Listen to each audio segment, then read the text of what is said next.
Hey everyone, what's up? This is the Restorative Justice Team with WA-BLOC.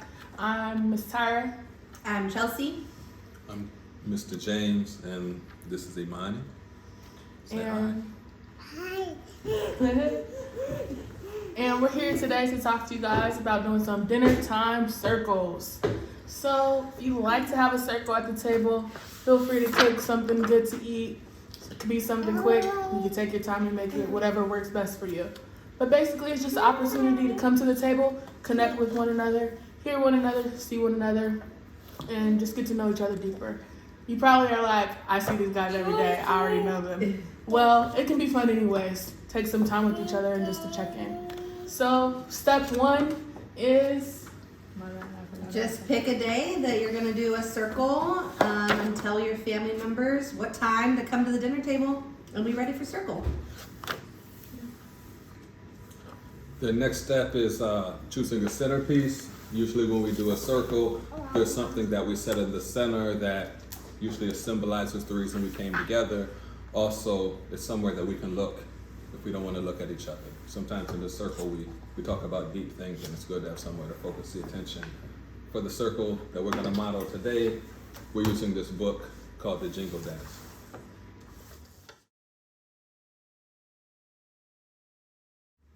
Okay, so once you pick somebody to be your circle keeper, which just means that's going to be the person who's asking the questions and stuff like that, they are going to choose a talking piece, which could be a condiment that you all are using at the table or any object that you guys choose.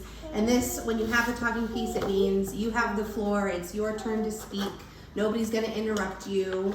And then when you're done talking, you can pass the talking piece to the next person, or if you're like in, a socially distanced circle and you don't want to use a talking piece, you can just say, now I'm going to invite James to go next. And just one more thing that I want to share about as part of the circle process. It's called consensus or consensus decision making, and it just means that if you need something, if you want to suggest something for the circle, you just ask everybody sitting there with you if that's okay. We make decisions together, and if we don't all agree, well, then we talk about it a little bit longer until we can all agree. That's what consensus means in the circle.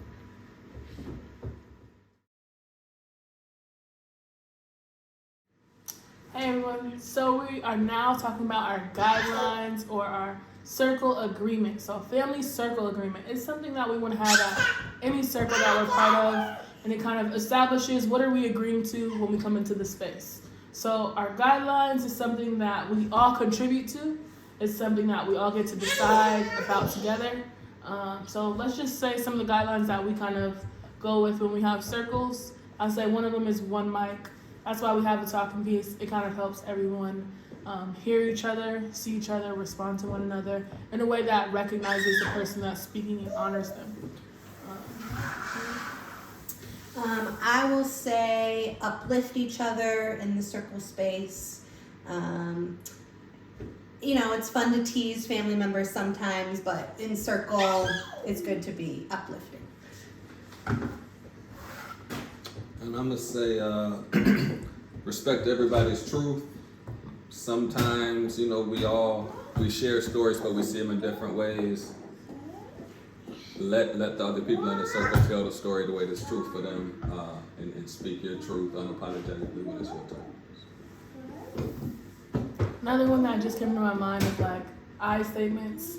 We don't want to make assumptions about each other, so we're usually talking about how we feel personally. So yeah, you could just go around and around until you guys feel like you have some good agreements. I don't have anything else to add, but we'll pass it in case anyone else does.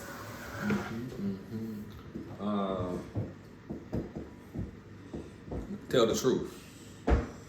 Some lies are triggering for some people.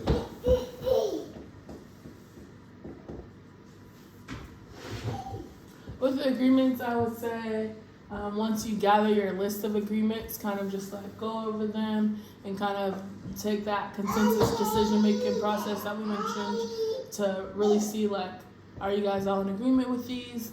Do any of them feel like, no, maybe I'm not in agreement? You want to make sure that this is an agreement that you can live with. Not that you have to agree with every piece of it to your firm core belief, but it's something that you can live with. Cool.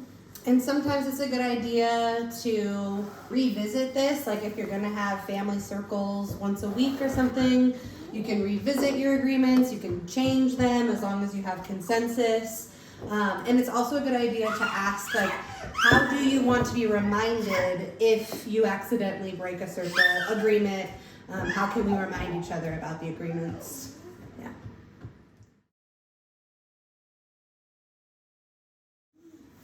Okay, once you have passed the talking piece around and you have a good list of everybody's agreements, then you're gonna review them. So everybody take a look at our agreements and see if it's something that you can agree to. If somebody says in this first round that it's not something they can agree to, we're gonna keep on passing it until we reach consensus. For me, I'm comfortable with all of these and I can agree to those.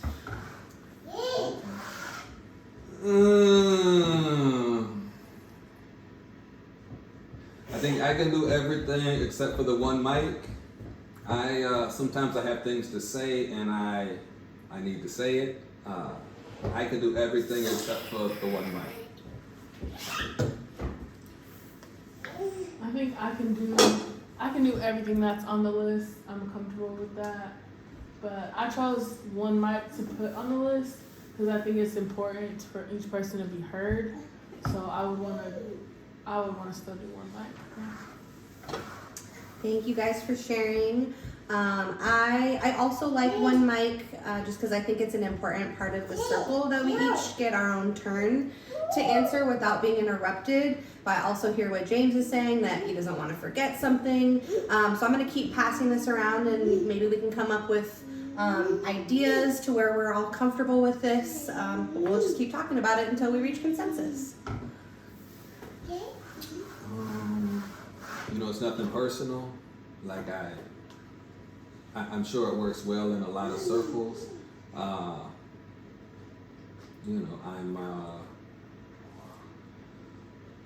worried that if I try to do the one mic, I'll forget all of the things I have to say, and then I'll be trying to remember, and I'll just kind of lose myself, and I don't know if the circle will work for me. So I still think that we should get rid of it because I think I probably don't want it more than y'all do. That's my thoughts. I would say maybe we could think of a solution, like what would help with one mic. Because I think it's important because I don't like when I'm being interrupted and I don't like to interrupt other people. But I think it's important for everyone to say what's on their mind. So maybe like what if we have like a notepad or something where you can write down your ideas and still say what's on your mind, but when the mic comes to you. Yeah. I'm hearing a suggestion for one mic, but you can also keep notes so that you don't forget and that when it comes back to you, everything that you wanted to say is in front of you and you have all the time that you need to say all those things. I like that idea. Okay. I never thought of that. It upsets me a little bit when people interrupt me too. Like I just try to talk louder and louder and goodness, I think it's bad for my blood pressure. If somebody has a pen and some paper, then I could agree to the whole list. I could do that.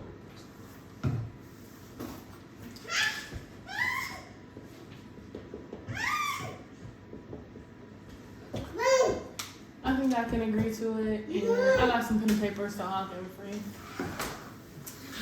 Okay, we have a slightly modified one mic with notes. Is now this something everybody can agree to? I'm good with it. Good with it.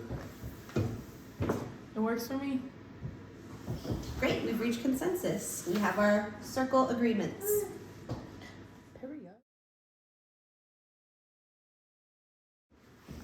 So as we're at the dinner table, we come together, we talk about our centerpiece, we talk about our talking piece, then we get to move into our questions. We like to start off with a check-in question. Check-in question could be like, how are you doing? It could also be something different like, what was the highlight of your day? Or you can be creative. You can choose what is your check-in question. It's kind of the question that helps you get refocused in the space that you're coming into.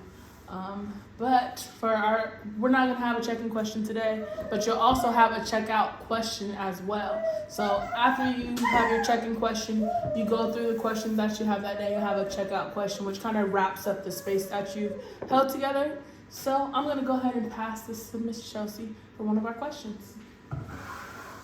Okay. So the question that we're gonna model for you all today is name one tradition that you love about our family, or what is a new family tradition that you would create. And we'll also have a bunch of other sample questions for you available on our website or the Feed the Beach toolkit. And you can also ask your family members to come up with questions. That's another good way to generate them. But for our sample question today, what's one of your favorite family traditions, or what is a new family tradition that you would create? I think I just have Halloween on the brain right now, but I think it would be fun as a WA-BLOC family if we had a tradition where on the first day of the month we all wore costumes to work. Okay.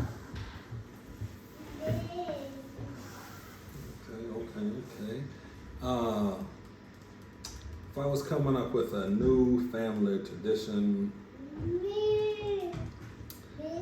I think I don't know, I'm not sure exactly what I would call it, but I would create a tradition around, there'd be some good food, there'd be some presents or something to make it fun for the little ones, but I would like a day when people could share things that we tried, but we weren't completely successful on. Everybody would share that, and my reason for that is because I noticed sometimes my son doesn't like to do things unless he's really good at them, and I'm trying to help him understand that we all have to struggle at things to get better, and kind of normalize and let the little ones know that everybody has to grow from somewhere. So it would be the Good Try Day, and we would have lots of celebration. We'd also share some stories about things that we tried, and try to continue until we get better. Traditions. Let's see. If I were to create a new tradition, I would say I would want a tradition where we all come together, kind of like what you said, like there's food, there's music, there's family. We come together, and I would want a tradition to be where, like, I don't know, not necessarily every week, but like once a month, where we kind of just like highlight one person in the family, and like we kind of get to hear their story from their perspective, not just from what we know of them from being around them growing up, but like hear their story and like celebrate where they are in life and like encourage them. But I would want to like rotate every month and do a different person in the family. Yeah, that would be the tradition I would want. So once everyone's had a chance to answer the question, you can move on to another question. Or if you, as the circle keeper, are like, ooh, I kind of want to hear more about this, you could send it around again, and maybe somebody who hadn't had a time to think of something will have a new answer. Anything else people need to know about questions? When you send it around the second time, somebody who answered the first time might have a little bit more to add about their idea and vision. That's cool too. And you saw, like, I really liked James' idea, so I was snapping as a way to like agree with him without interrupting him. And you'd be surprised just what happens when you apply this process, like how much better you can sometimes hear your family members, or maybe you might even feel a lot more heard than you ever have before.